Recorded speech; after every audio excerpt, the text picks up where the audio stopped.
Hi guys, in this video I'm going to be showing you how to turn on auto volume adjustment on TikTok. That means when you open your app, even if your volume is on max, it's gonna be on medium playing the videos on TikTok, and it's not gonna affect your volume setting on your phone. So let's get started. First, we're gonna start off by going to our profile. We're gonna do that by clicking on the icon in our bottom right corner. It's gonna take us to our profile page.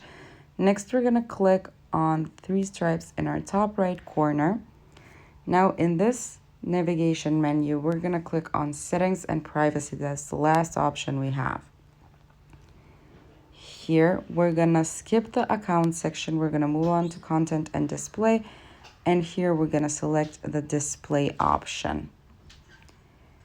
Now we're gonna move a little down. As you can see, the last section we have is sound, and here is located the auto volume adjustment. So we're gonna go ahead and turn it on, and that's how it's done. Thank you for watching. Do click the like button if this video helped you, and subscribe to our channel for more helpful videos. Bye.